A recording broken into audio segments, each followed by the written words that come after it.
दोस्तों नमस्कार। मोदी साहब अमेरिका पहुंच चुके हैं। आज उनकी ट्रंप साहब से मुलाकात है। क्या क्या बातें होंगी ये तो हम पहले भी चर्चा कर चुके हैं कि ऐसे कौन से मुद्दे हैं जिसमें अमेरिका और इंडिया को आपस में वार्ता करके कुछ जो आवश्यक मुद्दे हैं उनका रास्ता निकालना है, कुछ भविष्य की तैयारियां करनी है और कुछ जो अंतर्राष्ट्रीय स्तर पर जो घटनाक्रम हो रहा है उसमें भी किस तरह से पार्टनरशिप में काम किया जाएगा इसकी भी चर्चा होगी। लेकिन जब आप आर्थिक मुद्दों को लेकर जाते हैं तो इस बात को ध्यान रखिएगा कि अगर आपके पास प्लान बी नहीं है तो आप दुविधा में आ सकते हैं। मोदी साहब इस बात को समझ सकते हैं, इसीलिए अमेरिका जाने से पहले वो फ्रांस की यात्रा पे गए और बहुत ही महत्वपूर्ण बातें उन्होंने फ्रांस में कही। और अगर आप ध्यान से भारत सरकार के प्रेस स्टेटमेंट को देखें जो मैं आपके सामने लेके आया हूं, इस डॉक्यूमेंट को अगर आप देखेंगे और आज इसमें खास बातें क्या हैं हम उसकी चर्चा करेंगे तो आपको पता लगेगा कि मोदी साहब प्लान बी लेकर अमेरिका पहुंचे हैं। अगर किसी कारण से अमेरिका के किसी मुद्दों पर बातचीत नहीं बनती है तो फ्रांस या बाकी जो मित्र देश हैं वो भारत का साथ देंगे। अब वो खास मुद्दे क्या हैं आज हम इसकी चर्चा करते हैं। इसीलिए ये जो भारत सरकार का प्रेस नोट है कि किन मुद्दों पर फ्रांस के साथ अंडरस्टैंडिंग हुई है, आप उसको ध्यान से देखिएगा। ये वही बातें हैं जो अमेरिका भी अपने एजेंडा में लेकर बैठा है। इसका मतलब ये है कि आज मोदी साहब जब वहां जाएंगे मीटिंग के लिए तो वो पूरी तरह से आश्वस्त होंगे कि अगर अमेरिका इन मुद्दों पर सपोर्ट देने के लिए मना करता है या आनाकानी करता है तो कहीं ना कहीं अमेरिका को ये मैसेज चला जाए कि भाई साहब अगर आप साथ नहीं दे रहे तो कोई बात नहीं, हमारे और भी दोस्त हैं जो हमारे साथ खड़े हैं।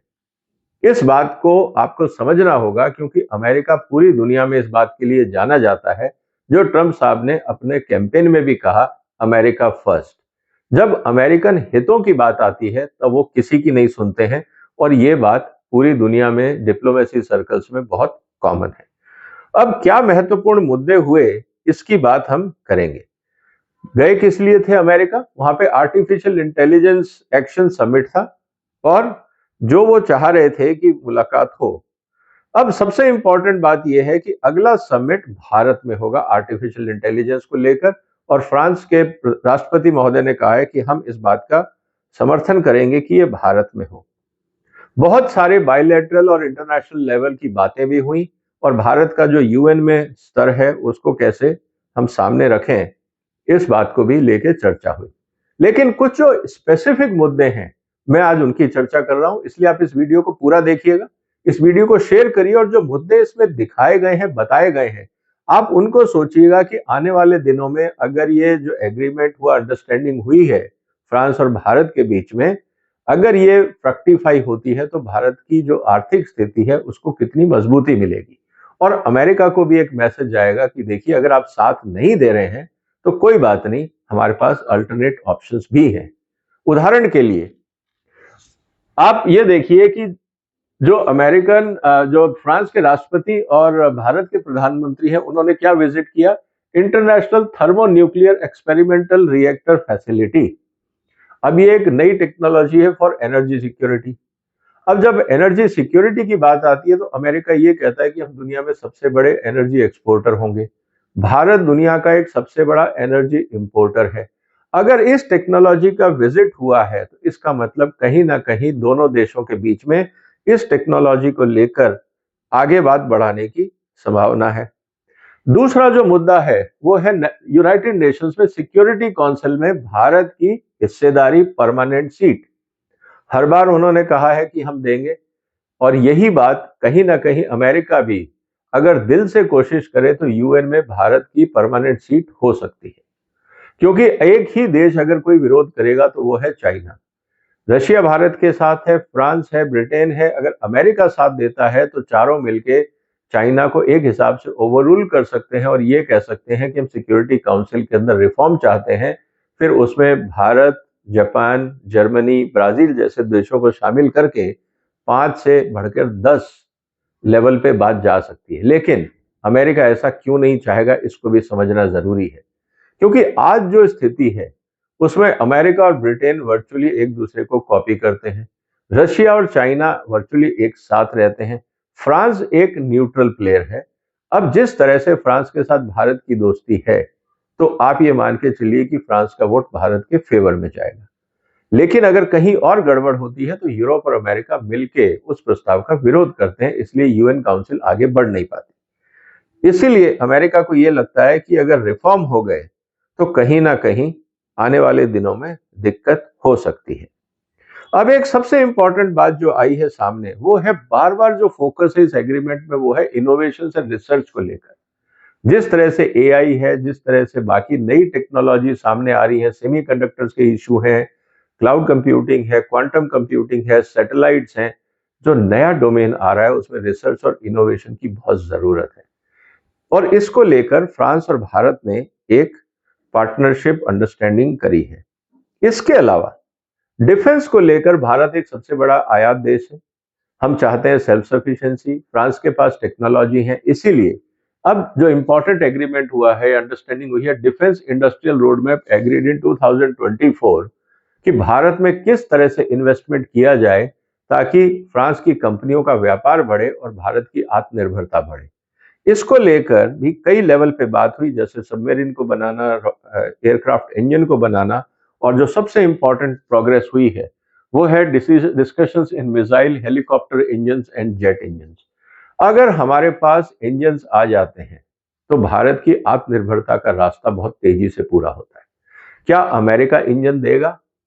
अभी भी जो अमेरिका से इंजन आने थे उन्होंने उसको किसी ना किसी बहाने रोक लगा रखी है, कीमतें बढ़ा दी हैं और साथ ही साथ टेक्नोलॉजी भी देने से मना कर दिया है। अब अगर अमेरिका को ये लगता है कि हमने और ज्यादा नखरे किए तो कोई बात नहीं, फ्रांस भारत को टेक्नोलॉजी दे सकता है, रशिया दे सकता है। अब स्थिति ये है कि क्या अमेरिका अभी भी भारत पे दबाव डालेगा कि आप टेक्नोलॉजी मत लो, हमसे बने बनाए लड़ाकू विमान ले लो, हवाई जहाज ले लो? क्या ये भारत की आत्मनिर्भरता के लिए सही होगा? मोदी साहब जानते हैं कि उचित नहीं है, क्योंकि एक बार जब आपने मिसाइल उनसे इंजन्स ले लिए तो हर बार मेंटेनेंस और स्पेयर्स के लिए आपको बहुत ज्यादा कीमत चुकानी पड़ेगी। तो ये एक चिंता भारत की है। इसके अलावा भारत और फ्रांस के बीच में मिसाइल को लेकर जब बात हो रही है तो पिनाका जो मिसाइल सिस्टम डीआरडीओ ने बनाया है, भारत ने फ्रांस को कहा है कि आप उसको भी एक्सप्लोर करिए, हो सकता है कि आपको महंगी मिसाइल्स की जगह हमारी मिसाइल लेना उचित लगे और इससे दोनों देशों का फायदा हो। इसके अलावा एक जो बहुत इंपॉर्टेंट बात उन्होंने कही है कि पेरिस में जो डिस्कशन हुआ था, France India defence startup excellence दिसंबर 2024 में, इसमें डिफेंस इनोवेशन एजेंसी एक क्रिएशन किया गया, क्योंकि भारत की जो स्थिति है, भारत में बहुत कुछ इनोवेट करना इसलिए जरूरी है कि सियाचिन जैसा वॉरफील्ड कहीं नहीं है। जिस तरह से हमारे यहाँ रेगिस्तान है वो चैलेंज और किसी देश में नहीं है। जिस तरह से हमारे यहाँ रफ टेरेन है, ऐसे बहुत कम देशों में है। इसीलिए जो भौगोलिक स्थिति है भारत की, वहां पे डिफेंस में बहुत कुछ इनोवेट करना जरूरी है, बिकॉज ऑफ नेचुरल टोपोग्राफी ऐसी है कि जो स्टेब्लिश सिस्टम्स है काफी हद तक वो काम नहीं करते या कारगर नहीं होते हैं। ये हमने कारगिल वॉर में भी देखा।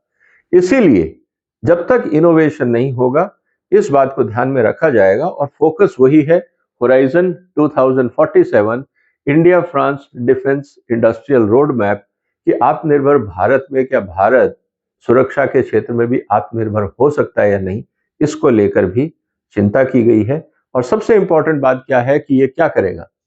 This collaborative platform brings together key stakeholders across both defense ecosystem, defense startups, investors, incubators, accelerator, academia, fostering a new era of defense innovation and partnership. तो मतलब पूरा इकोसिस्टम डेवलप होगा।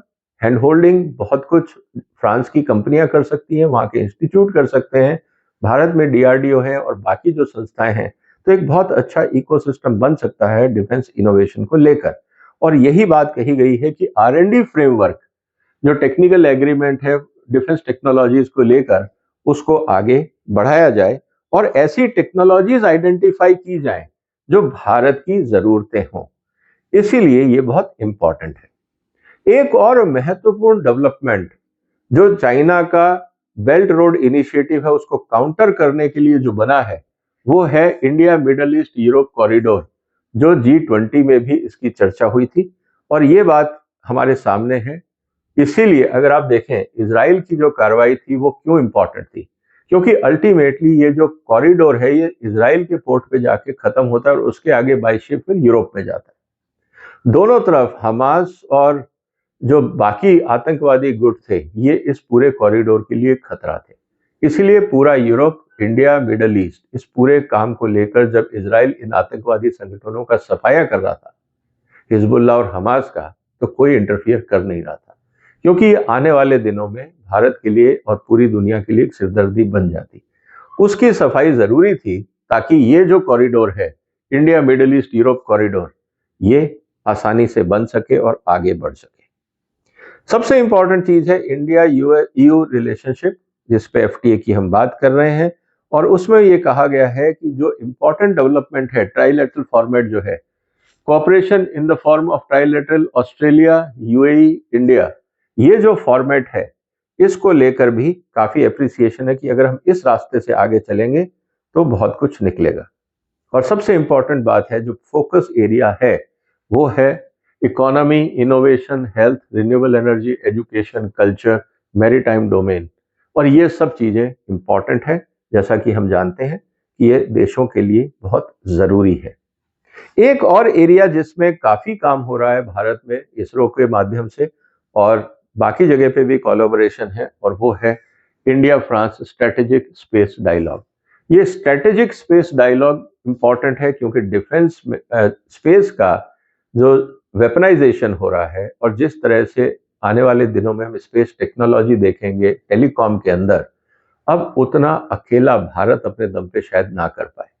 उसकी जरूरत भारत को भी है, उसकी जरूरत यूरोप को भी है, फ्रांस को भी है, बाकी देशों को भी है। तो अमेरिका जो डोमिनेंस क्रिएट कर रहा है और दूसरी तरफ चाइना अपनी कोशिश कर रहा है, तो तीसरा अल्टरनेट जरूरी है, क्योंकि दोनों अपनी अपनी स्ट्रेटेजिक नीड के कारण इस सेक्टर को आगे बढ़ा रहे हैं। लेकिन इंडिया और यूरोप, खासकर फ्रांस के साथ मिलकर अगर हम ये करते हैं तो सबका फायदा होगा। टेररिज्म को लेकर कहा गया कि साहब टेररिज्म एक खतरनाक चीज है, इससे निपटना चाहिए, और उसके अलावा काउंटर इंटेलिजेंस को लेकर इंपॉर्टेंट बात हुई। इसके आगे जो एक इंपॉर्टेंट चीज है वो है आर्टिफिशियल इंटेलिजेंस को लेकर। जैसा हमें पता है अमेरिका की तरफ से जितनी बड़ी कंपनियां हैं वो आर्टिफिशियल इंटेलिजेंस में इन्वेस्ट कर रही हैं, चाइना कर रहा है। भारत और यूरोप कहीं पीछे ना रह जाएं, मिलके अगर हम कंट्रीब्यूट करें resources, man power, talent, experience, तो मुझे लगता है ये रास्ता निकल सकता है। और सबसे इंपॉर्टेंट चीज है safe, open, secure and trustworthy artificial intelligence, क्योंकि एआई को लेकर सबसे बड़ा मुद्दा यही है कि इसका सिक्योरिटी क्या है और इसका चैलेंज क्या है। इसीलिए जो स्टार्टअप्स को लेकर फोकस है, फ्रांस स्टार्टअप इंक्यूबेशन स्टेशन, और सबसे इंपॉर्टेंट महत्वपूर्ण बात यह है कि क्या फ्रांस में भारत का यूपीआई चलेगा। और इसको उन्होंने कहा है कि we are also looking into possibilities for expanding India's UPI system in France. और अगर ये हो जाता है दोस्तों यूपीआई, तो आप समझिए कि international credit card, international currency काफी हद तक कम हो जाएगी। और ये दोनों देशों के लिए और दोनों, अगर मैं कहूँ कॉन्टिनेंट्स के लिए अच्छा रहेगा, यूरोप और इंडिया के लिए, क्योंकि जब भी आप रेमिटेंस करते हैं अमेरिका से इंडिया, कोई भी व्यक्ति अगर अपने डॉलर भेजता है तो करीब 6% के आसपास उसमें कमीशन लगती है। तो भारत हर साल करीब $6 बिलियन मनी ट्रांसफर में खर्च करता है। 6 बिलियन बहुत होता है। इसीलिए अगर यूपीआई हो जाए और हम अपने सिस्टम डेवलप कर लें तो हमें अमेरिकन सिस्टम्स पे डिपेंडेंसी कम हो जाएगी, वहां के क्रेडिट कार्ड्स पे कम हो जाएगी, पेमेंट गेटवेज पे कम हो जाएगी। तो मुझे लगता है ये बहुत इंपॉर्टेंट डेवलपमेंट है भारत और फ्रांस के बीच में। और यही कारण है कि बात हो रही है India France strategic cyber security and cyber diplomacy dialogue की, क्योंकि अभी चाइना कोऑपरेट नहीं करता है साइबर सिक्योरिटी को लेकर। बहुत सारे फ्रॉड ऐसे हैं जो चाइना से, मंगोलिया से, कंबोडिया से, यहाँ से शुरू होते हैं, और ये लोग वहां बैठे हैं। बहुत सारे लोग हैं जो अमेरिका के टेलीफोन नंबर इस्तेमाल करते हैं ये दिखाने के लिए कि अमेरिकन ऑर्गेनाइजेशन है, और वहां से जिस तरह से ट्रैक करना चाहिए क्रिमिनल्स को वो काम नहीं होता है। इसके अलावा जो एनर्जी का फोकस है, जिसको लेकर ट्रम्प साहब ने साफ कह दिया कि साहब हम एनर्जी पे लीड करना चाहेंगे, लेकिन किस कीमत पर, हम सबको पता है अमेरिका व्यापारिक देश है, पूरी तरह से आपको सुरक्षित नहीं रखेगा। लेकिन लो कार्बन इकोनॉमी और एनर्जी सिक्योरिटी को लेकर यूरोप और इंडिया के मत एक है। प्रेसिडेंट ट्रंप की जो सोच है वो अलग है, वो कहते हैं हमें क्लीन एनर्जी से कोई लेना देना नहीं है, हमें कमाने से मतलब है, और यही इंपॉर्टेंट चीज है। एक और इंपॉर्टेंट टेक्नोलॉजी जो अमेरिका भारत को देना चाहता है वो है न्यूक्लियर टेक्नोलॉजी, खासकर छोटे न्यूक्लियर पावर प्लांट, ताकि हम अलग अलग राज्यों में लगा सकें विद लेस सिक्योरिटी कंसर्न। अब सवाल इस बात का है कि अगर अमेरिका नहीं देता है तो सवाल यहाँ पे ये निकल के आता है, letter of intent on small modular reactor and advance modular reactor for civil nuclear energy. अगर भारत और फ्रांस ने ये एग्रीमेंट साइन कर लिया है या अंडरस्टैंडिंग साइन हो गई है, अब अमेरिका अगर दादागिरी दिखाता है, भारत को प्रेशराइज करता है, तो भारत को चिंता करने की बात नहीं है, क्योंकि बाकी दोस्त हमारे साथ हैं। Climate change and sustainable lifestyle में पेरिस एग्रीमेंट में हम साथ हैं, ट्रंप साहब निकल चुके हैं तो वो मुद्दा चर्चा का नहीं होगा। और Paris pact for people and planet जो कहा गया था, उसमें दोनों का कमिटमेंट जारी है। Biological biodiversity beyond natural resources, इसको लेके बात है, और माइक्रो फाइनेंस एंड इंस्टीट्यूशंस को लेकर बात कही गई है। और सबसे इंपॉर्टेंट बात है कि एक दूसरे देशों में इन्वेस्टमेंट कैसे बढ़ाया जाए, ट्रेड एंड इन्वेस्टमेंट, क्योंकि भारत को भी इन्वेस्टमेंट चाहिए, हर देश को इन्वेस्टमेंट चाहिए, तो एक दूसरे का हम कैसे कोऑपरेशन करें, ये बात भी इस एग्रीमेंट में कही गई है।